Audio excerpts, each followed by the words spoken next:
Hello everyone. In this video, I am going to tell you 5 things you should know as a beginner artist in IBIS Paint X and tell you about transform tool, lasso tool and canvas tool. First, how to create the repeat pattern using the transform tool. Usually we never tried creating repeat pattern in IBIS Paint X.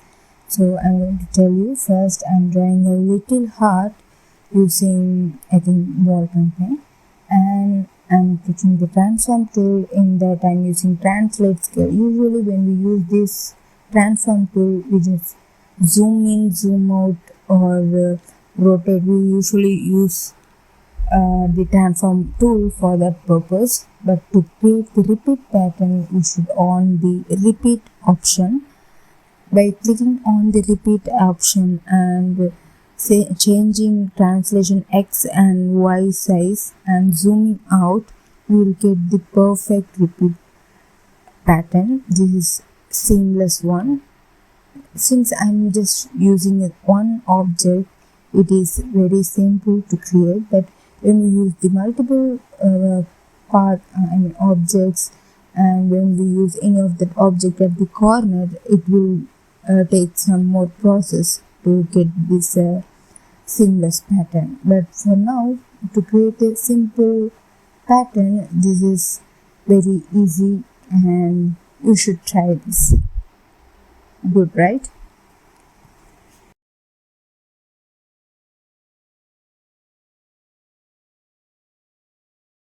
Second, how to use perspective transform. In perspective transform, we have 4 repeat option. And for that, to give an example, I'm using marble floor material, and when you are in the translate scale and off the repeat option, you will get this it consists of 4 squares, and when you on the repeat, it repeats by itself. If we zoom out, we will get that repeated pattern. And in perspective form, if we off the perspective, we will just again have that tile consist of just 4 squares, and same when we use that off option in the repeat, it happens again, same thing happens. And when I use inner option in the repeat, whatever pattern is available within that square will be repeated within that square itself. And for horizontal option, it's gonna give the real perspective form. It's like we can create beautiful illustration using this, like background at some buildings at the background and creating some floor. We can use this horizon option, and by changing the repeat X and Y value, the design within that will be increased or it can be decreased. And finally, the full repeat option, it's look like we are inside a mirror room, so it reflects in both in top and in all the angle. It repeats in all the angle in a perspective. By changing the angle, we will get the beautiful reflected perspective pattern. And again, if I off the perspective, in full transform, we'll get that usual pattern. And if I on the horizon and perspective, I'm getting this perspective. So I hope this tool really helps you to create a realistic illustration. And the next one is how to use mesh form. What is the difference between perspective and mesh form is that we have only 9 anchor points in perspective transform.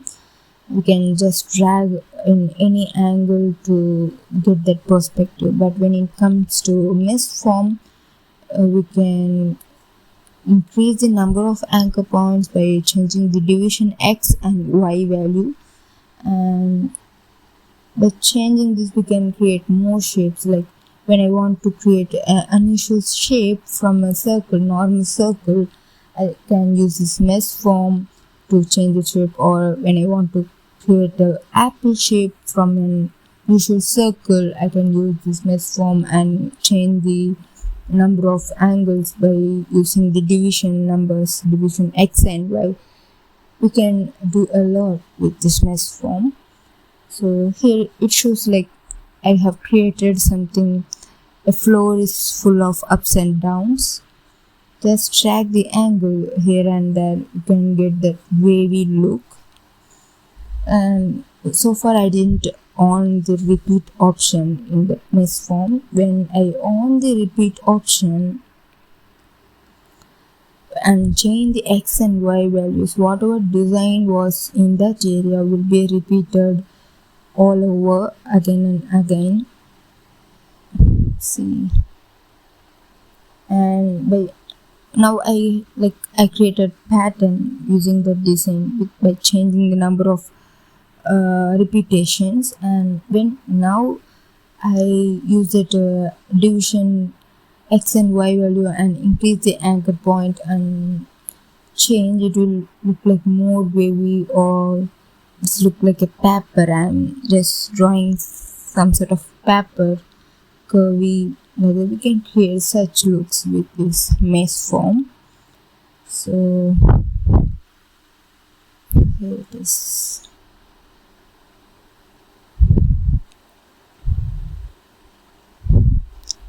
Okay, usually I just use hand drawing, so I don't use that much mesh form, so I don't know how to give an example. So but when you need it, you will definitely know how to use it. That's why I'm explaining. And the fourth one is how to use Lasso tool to copy and paste. Usually when you want to copy something, we use layer option, duplicate layer option. We will just duplicate the entire layer and use that method. Or if you want to change any shape, we will use transform tool and change size or rotate by making changes in the entire layer. But if you want to change only one object or something like that in a layer without disturbing any other object in that layer, we can use Lasso tool, and we just have to select this and use the transform tool to move here and there, and still this object is in the same layer.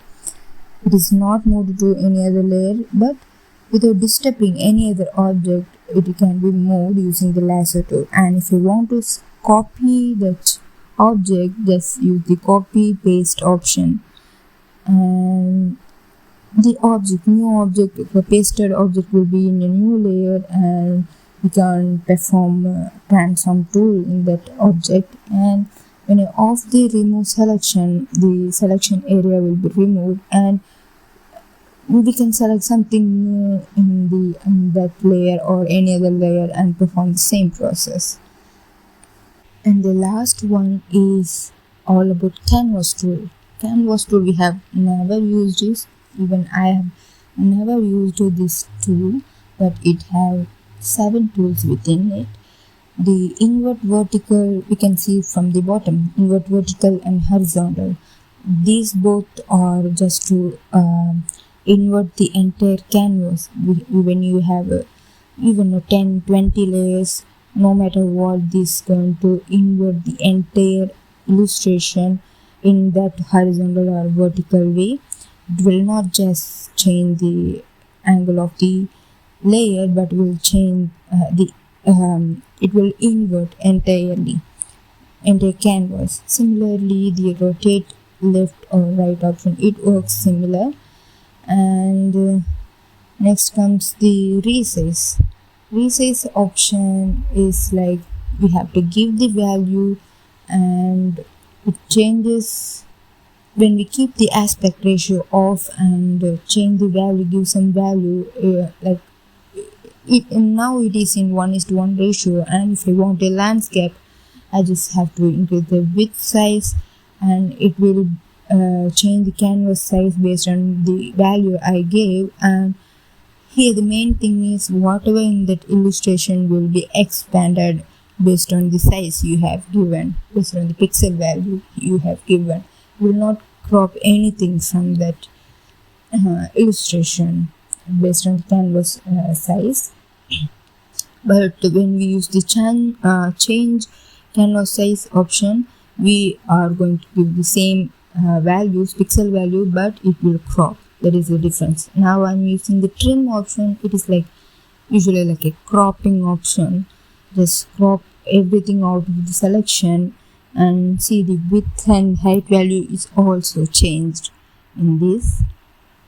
And finally the change canvas option. This works similar to the trim option, but the difference is we are going to give the width and height values here, and there is an option at the bottom called origin. When I use that, or when it now right now it is at the center, the circle is at the center, and when I change the values, the canvas will be cropped based on the measurement from the center point.